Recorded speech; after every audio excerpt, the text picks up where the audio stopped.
I'm really not sure how I got myself into it. Most of my stories could start that way, and this one certainly is no exception.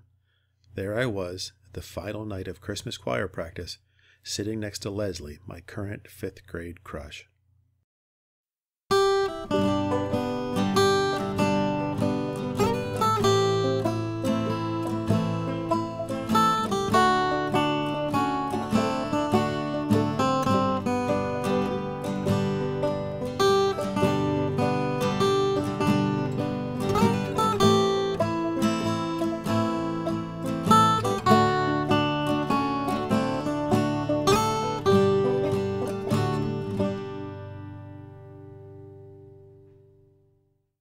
Why I decided to join the Christmas choir is beyond me to this day. I didn't have a particular interest in singing at the time, or a particularly good singing voice, and I had no way of knowing that it would eventually land me in a church pew next to my present object of affection.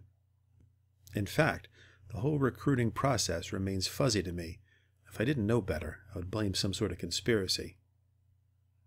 Nonetheless, I was to be one of the choir that sang at Mass on Christmas Eve. I think I even remember making the cut that there were children who didn't get the honor, and somehow I had bested them. If so, it only sweetens the irony. Leslie was a 7th grader, and the epitome of the worldly woman. She had dared to wear makeup to choir practice, something strictly verboten during school hours, yet tolerated by our choir instructor. She was a vision in white faux angora and pink lip gloss. Needless to say, I was quite smitten. For some time during those after-school choir meetings, I had been thinking of engaging in a little small talk. I had noticed an ABBA button on her macrame purse at a previous practice, so I thought that would be a good icebreaker. "So, how about that ABBA? Those nutty Swedes sure can belt out a tune, huh?" Or, "Did you catch Saturday Night Live last week? I'm not old enough to stay up that late yet, but I hear those Coneheads are a real hoot." But alas, it would have been fruitless. Leslie seemed to have a permanent blind spot in her visual range that always seemed to land where I was sitting. I guess that's a poetic way of saying that she had no idea I was alive, and didn't seem like she'd be making the discovery anytime soon. But then what 7th grader goes around noticing 5th graders anyway? As coincidence would have it, I also happened to volunteer for a part in our Christmas pageant, in the way that children who go to a Catholic school volunteer for things that no one wants to do. My tie was probably crooked that day, so one of the sisters decided that I was going to be a part of our Silver Bells presentation. Each grade had their own performance that they put on.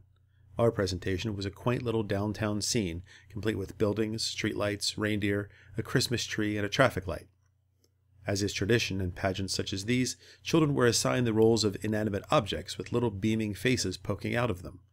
Through some arcane method, no doubt based on a formula of height, stamina, and income level, the nuns chose which children would play which objects. I got to be a lamppost. The insult added to this particular injury was that we had to make these props on our own out of corrugated cardboard and poster paint. Lewis, a child from a particularly wealthy family, got to be the traffic light. In a vital 5th grade lesson, I learned the importance of privilege. Instead of a cardboard cutout, Lewis had a working miniature traffic light constructed, doubtlessly by one of his maids or butlers or something, my 10-year-old mind fumed. He stood behind it, flipping its little switch incessantly during each practice, but still looking much less of a fool than the rest of us. The luckier and more attractive children got to play the yuppies who walked through the scene, loaded with packages, talking and laughing, and trying not to look at their friends who were trapped in tiny cardboard purgatories of their own design. I probably sound bitter, don't I? Well, that's because you haven't heard the whole story yet. On the night of the pageant, which was a few days before Christmas Eve, we gathered in our classroom and got ready for the evening's performance. A group of 8th grade girls were directing the activities and were telling us to smile and look into the crowd and so on. One girl thought it would be cute if some of us painted our faces in a futile attempt to help us embody our roles, to be the lamp, so to speak. Without a moment's hesitation, she pulled out a jar of yellow paint and began to go to work on my face. "All right," said I, as if I had a choice in the matter, "but just paint my nose." One thing led to another, and before I knew it, my face was covered with yellow paint from ear to ear. Another life lesson learned. No one ever listens to me. Sighing, I donned my cardboard lamppost and shuffled off to the cafeteria. As they say, the show must go on. The 4th graders did the night before Christmas. The child who played Santa lost his belly stuffing halfway through the performance and had the audience in stitches. It was a tough act to follow, but follow we did. The Uppies walked and laughed, Louis flipped that damn switch about 1,000 times, and we all sang Silver Bells. Except for me. I could feel my face cracking whenever I moved it.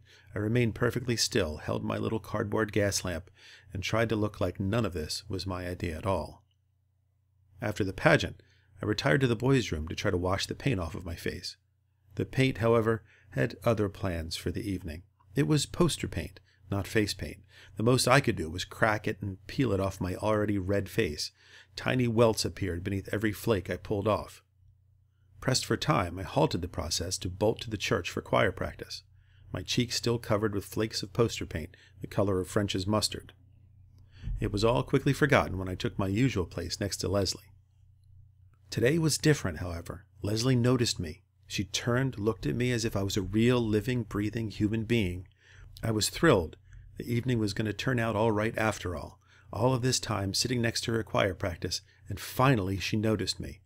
And in that magical moment, full of all the stuff that Christmas is all about, she spoke the first and last words that she would ever speak to me. "Do you have some kind of skin condition or something?" Merry Christmas, Leslie, wherever you are. Keep your kids out of the poster paint.